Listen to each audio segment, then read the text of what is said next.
given instruction and to all government offices to find ways to be more to save on energy. That applies, ito, panawagan ko na rin ito sa taong bayan. Maghanap tayo ng paraan upang mabawasan ang ating paggamit ng lahat ng mga sources of energy natin. Ito ay hindi pa, kagaya ng sabi ko, sapat naman ang supply natin. Ngunit ay baka sakali, ito ay kakailanganin natin gawin ito upang mabawasan nga ang pagbayad dahil tataas nga ang presyo. At hindi lamang sana sa government offices, but we have issued a directive to all the government offices to find ways, to find ways to save energy in every way. We are still hoping and we are still praying. Yan po ang naging pahayag ng tukmol nating presidente pagkatapos ng magsimula yung gulo doon sa Middle East, na sinasabi nga niya na dapat daw magtipid po ang tayong lahat, kasama na rin siyempre ang gobyerno natin. Kaya nga 'di ba may panukala na bawasan nga yung pasok ng gobyerno. So yung 5 araw gagawing 4 na lang, so para makatipid tayo. So yun yung naging panawagan dito ni Bongbong Marcos, pero parang wala naman siya nabanggit doon na exempted po siya pati ang Malacanang sa pagtitipid. Dahil nga nagkaroon ng bali-balita na bago siya pumunta ng New York, umattend doon sa UN, Convention of Women, nagpa-party daw muna itong si Bongbong Marcos. At ang nakakatawa pa rito, imbis na mag-commercial flight lang siya para makatipid, di ba? Nag-private plane pa itong si Bongbong Marcos. At take note, meron pa siyang backup na isa pang private jet. At yung jet na yun, yun yung eroplanong ginamit para dalhin si Pangulong Duterte dun sa Dahig. So nakikita nyo rito yung kabulustogan nito ni Bongbong Marcos na pagkatapos niya manawagan na magtipid, siya naman puro gastos ang ginagawa. Dahil doon daw sa New York, pwede naman daw by Zoom na lang umaten yung presidente o kung sino man yung magiging representative, dahil kung tutusin, hindi naman daw kailangan head of state ang pumunta ron. So, pwede naman daw representative. Pero bakit si Bongbong Marcos ang pumunta doon sa New York para i-represent yung bansa po natin? So, doon pa lang may gastos na. So, taliwas na taliwas talaga ito sa kanyang mga sinasabi doon sa kanyang ginagawa. Kaya ito yung naging reaksyon ng isang political analyst at isa ring ekonomista tungkol sa kanyang naging aksyon doon sa panawagan niyang magtipid. So ito panoorin po natin, pero syempre bago ang lahat, kung hindi ka pa nakasubscribe sa Makapili TV, baka naman pwedeng pakipindot po muna yung subscribe button at the same time palike na rin po ng video. Wala naman pong bayad yan, kaya pindot na. So ito panoorin po natin. 4 days na lang, no? Nanonood nga ako sa mga LGU, nagpo-post sila sa Facebook, nakita ko from 5 naging 4 days na lang, Monday to Thursday, 7 a.m. to 6 p.m. which is fine, okay lang yon. Pero kung titingnan mo, si Marcos Jr. mismo nagpunta pa rin ng New York, and ganong karaming jet fuel ang nakonsumo ni Marcos Jr. doon sa kanyang pagbiyahe papuntang New York. Just imagine, nagpunta sila ng New York in the middle of the worst fuel crisis in many generations. In fact, may mga nagsasabi pa nga, Admar, na itong crisis sa ngayon ay mas worse pa ito dun sa 5 oil price shocks na narasan ng mundo nung nakaraang 50 years. And yet we have a president who went to New York on a jet plane consuming a lot of jet fuel na kung saan ngayon ang mahal na ng gasolina. Baka naman po pwede, Mr. President, imbis na nagpunta po kayo, nag-zoom na lang kayo. Kasi di ba ang pinag-usapan nila doon, di ba, sa women's rights, no? To push to have our country as part of the UN Security Council, which is, by the way, I think it's irrelevant because the United Nations has become irrelevant already. So the question is that, why did Marcos still went there? Hindi ba? So, kumbaga... Ako na po ang sasagot bakit pumunta ron si Bongbong Marcos. Gusto niya kasi ibida yung kanyang outfit na sabi nga nila katulad doon ng suot ni Lupin III. So lumalabas dito parang siya si Lupin IV. Siyempre alam naman natin pag sinabing Lupin, ito yung mga tirador talaga, yung mga nagnenenok. So, kinukumpara nila si Bongbong Marcos doon kay Lupin III dahil nga nangyaring korupsyon, di ba, yung nakawan nga ng pera sa flood control. Tapos katapos magnakaw, eto, pinapakita niya yung kanyang Japorms na parang gustong talunin yata si Attorney Salpanelo. Dahil alam natin si Attorney Salpanelo talagang pasyonista. Ngayon dito pinakikita lang dito ni Bongbong Marcos na pasyonista rin siya at ibinibida niya yung kanyang mga kasuotan. Sigurado tayo, hindi bumurahin yung suot na damit na yan ni Bongbong Marcos. Baka nga umabot pa ng milyon itong outfit ni Bongbong Marcos para lang ipakita na siya ay nandun sa UN. Pero ang nangyari pa nga, parang disaster pa nga kay Bongbong Marcos yung pagpunta niya ron dahil nakuhanan siya ron na tumutulo yung sipon niya habang siya nagdi-deliberate ng kanyang statement dun sa UN. So parang imbis na makatulong yung pagpunta niya ron, kahihiyan pa yung ibinigay ni Bongbong Marcos sa pagtayo niya doon sa UN na tumutulo yung sipon niya. So, ano naging benefit ng mga kababayan natin, ng mga Pilipino sa pagpunta ron ni Bongbong Marcos? Wala. Gumastos lang siya ng jet fuel at yun nga, yung nababalitang gumastos pa para magpa-party doon sa Malacanang bago siya pumunta dyan sa UN na yan. Kumbaga, Admar, kung ang gobyerno natin, it's about setting examples. Leadership by example, ika nga, and Marcos Jr. failed miserably in being a leader by example. Tingnan niyo lang si FPRRD. Maalala niyo mga kababayan, yung dating Pangulong Duterte, nagpunta ng Russia, kausap si Vladimir Putin. And then nangyari yung krisis sa Marawi. Anong ginawa ni Pangulong Duterte? Bumalik, kinancel yung biyahe. Kalagitnaan nung kanyang pagbisita sa Russia, bumalik ng Pilipinas. And yet we have a president right now who's in the United Nations, consuming a lot of jet fuel, na napakamahal na ng jet fuel ngayon because of the crisis. Bad or poor leadership by example yan, mga kababayan. Dito ang ganda ng comparison dito ni Dr. Michael Bato.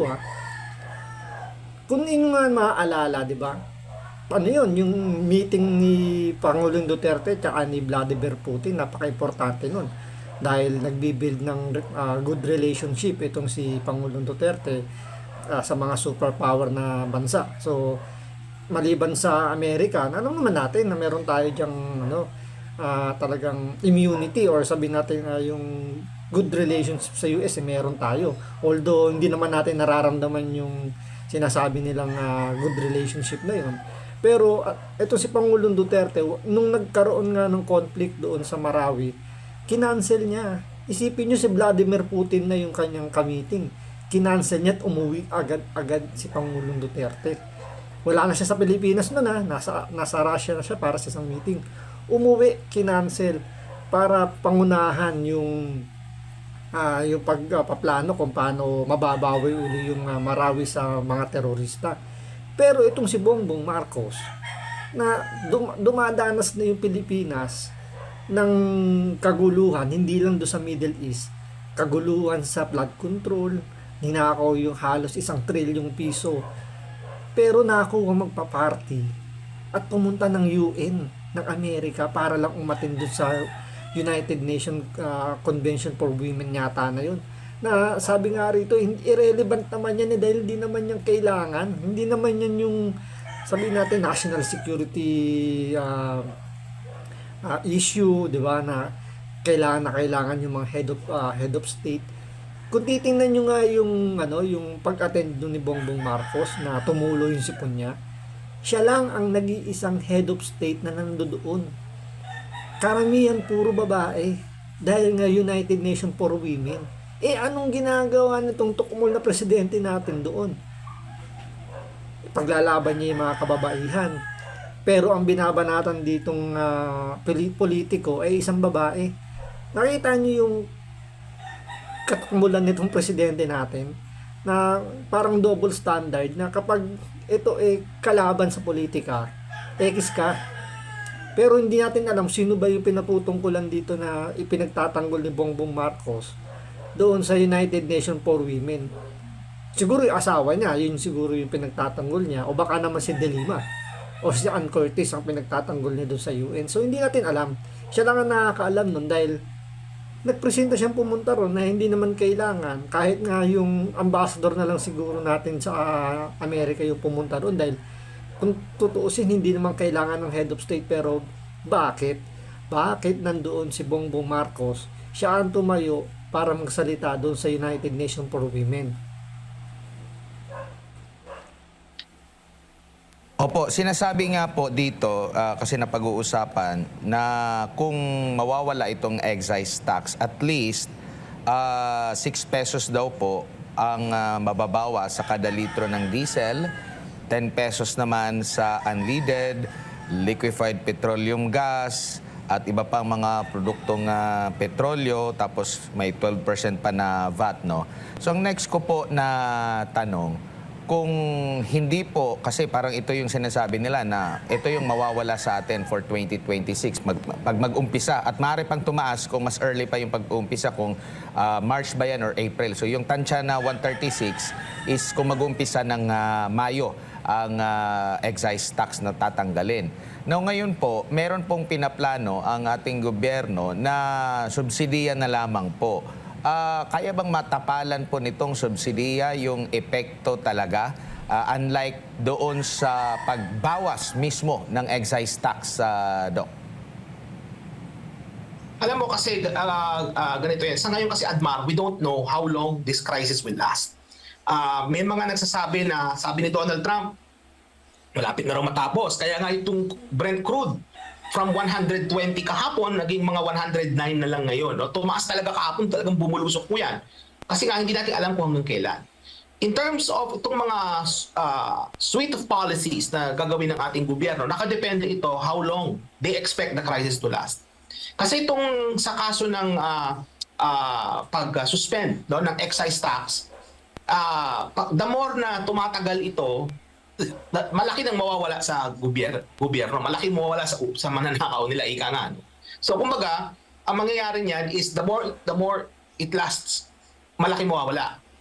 Ngayon, yun naman sa subsidiya, kasi ang tinatarget naman ng subsidiya, yung mga vulnerable sectors. Kasi ang excise tax kasi, Admar, ano yan blanket yan That's para bang shotgun method yan, na lahat ng bumibili ng gasolina, makakaranas kagad ng relief. Mapamayaman ka man, o mapamahirap. Ibig sabihin, lahat po tayo, lahat kayo, makakaranas ng same relief. Pero dun sa kaso ng subsidiya, mas efficient siya in a way kasi tinatarget niya yung mga vulnerable. So kagaya halimbawa, yung mga nagko-commute, o kaya yung mga mahihirap, o kaya tinatarget niya itong mga nagpapasada, no? Yung mga nasa PUVs natin, Public Utility Vehicle Transportation. Yan tinatarget niya. So kung ako pong tatanungin, mas maigi yung targeted, but at the same time meron ding suspension ng excise tax kasi mga kababayan, kapag sinuspend ninyo yung excise tax, merong kagad indirect effect din yan, hindi lang sa pamasahe kagad merong indirect effect yan sa cost ng pagta-transport mo ng pagkain, pagta-transport mo ng mga serbisyo. Magkakaroon yan ng downstream effects. Hindi lang kaagad-agad yung epekto niyan dun sa pagbili mo ng gasolina. Mararamdaman din po ninyo yan sa pagbaba ng presyo ng mga iba't iba pang mga bilihin na dumadaan sa supply chain, no, na tinatransport. So, kumbaga, depende sa gustong mangyari ng gobyerno. Pero actually ako, I would recommend the suspension of the excise tax kasi kailangan din naman nating matulungan yung ating mga middle class, mga kababayan. Hindi lang naman kasi ang naghihirap dito yung mga kababayan nating mahihirap, pati yung middle class nararamdaman din nila yan So kaya I think from a fairness perspective, I think mas maigi itong pag-suspend ng excise tax kesa dun sa subsidiya. Bagamat kung kakayanin naman po ng gobyerno, why not if they can do both at the same time? Ito, ang ganda ng punto rito ni Dr. Michael Batu dun sa panukalang pag-suspension nga ng excise tax. Kung tutuusin, tama nga naman na suspindihin yung excise tax kasi nga mas mararamdaman o yung kumbaga lahat ng Pilipino makaka-benefits doon sa pag-suspend ng excise tax. So parang mahirap hanggang sa pinakamayaman, lahat ng bumibili tatamaan ng suspension ng excise tax kasi bababa yung presyo. Dahil yung mga pangunahing bilihin, kapag inaangkat nila yan, siyempre may transportation expenses yan. Siyempre, idadagdag nila yan kapag mataas yung presyo ng gasolina. So, kung mababa yung presyo ng gasolina dahil walang excise tax, bababa yung presyo ng mga pangunahing bilihin, pati na rin yung kuryente, yung mga ganyan, tubig. So, lahat makikinabang. Pero itong gobyerno natin, hindi nila binibigyan ng pansin yung ganong senaryo kasi mas gusto nila magbigay na lang ng ayuda. Kita niyo yung thinking ng mga nasa gobyerno natin ngayon. Bakit gusto nila magbigay ng ayuda? Kasi gobyerno, yung mga politiko, yung magbe-benefits. Unang-una, syempre, mag-eleksyon. Hindi mawawala dyan na yung pag nagbigay ng ayuda, nandyan yung mga politiko. So magagamit nila yon para sa kanilang propaganda, para sa darating na eleksyon. At the same time, makakakupit pa sila. At magagamit nila yon sa darating na eleksyon. Kaya mas gusto ng gobyerno ni Marcos na magbigay na lang ng ayuda kesa i-terminate or i-suspend yung excise tax. Kasi doon meron pa silang pagkakataon na makapagnakaw ng pera. Kung sususpend yung excise tax, diliit yung kanilang nanakawin. At the same time, hindi nila makukupitan yun kasi nakarekta kagad sa taong bayan. Lahat ng taong bayan makikinabang. Hindi kagaya sa ayuda, ang nakikinabang lang talaga, real talk tayo, yung mga nasa baba lang. Magtanong kayo sa mga sinasabi nilang middle class. Hindi sila nakakatanggap niyan. Kung meron man iilan lang, yung talagang, siyempre, may mga trabaho yan, mas priority nila pumasok sa trabaho kaysa pumila doon sa pagkuha ng ayuda dahil inaabot ng siyam-siyam bago mo makuha yung ayuda.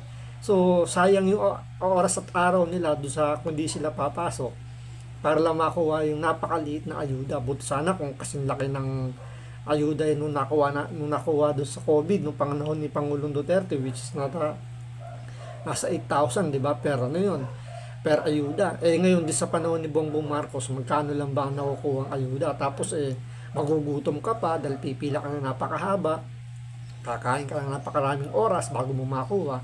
So mas gugustuhin na lang ng mga sinasabi nilang middle class. At isa pa yan, hindi pa nila nakakategorize kung paano ipinapasok sa middle class yung isang Pilipino. Sa kanila kasi ang middle class, kapag ikaw ay may trabaho, parehas kayo may trabaho ng kasama mo sa bahay, kinukonsider ka ng middle class. So ang ibinibigay do sa middle class, yung talagang mga less fortunate kung tawagin nga nila, yung halos hindi umaabot sa minimum wages yung kanilang kinikita. So doon napupunta o sila mas nabibigyan ng prioridad pagdating sa ayuda at sila rin yung nagagamit pagdating sa eleksyon. Kaya nga itong gobyerno ni Bongbong Marcos, hindi prioridad yung pagsuspend ng excise tax kasi hindi nila mapapakinabangan yan. Lalo na ngayon, sad-sad yung trust and approval rating ni Bongbong Marcos. So hindi nila mapakikinabangan yung pagsuspend ng excise tax. Kasi nga, hindi sila makakapagnakaw. Hindi nila magagamit yan para i-promote yung mga kandidato nila. Hindi nila magagamit na kuhanan ng pondo. Diba? So, yan ang rason kung bakit ayaw ng administrasyon ni Bongbong Marcos ang suspension ng excise tax. Mas pabor sila doon sa pagbibigay ng ayuda dahil doon nagagamit yan laban kay Pangulong Vice President Sara Duterte. So, abangan natin sa mga susunod na araw kung ano pa yung mga kabulustugan pang gagawin ng tukmol nating presidente, kung ano yung magiging action niya sa nangyayaring gulo dyan sa Middle East. So, hanggang dito lang po muna. Maraming salamat po sa panonood. Ingat po kayo lagi. God bless.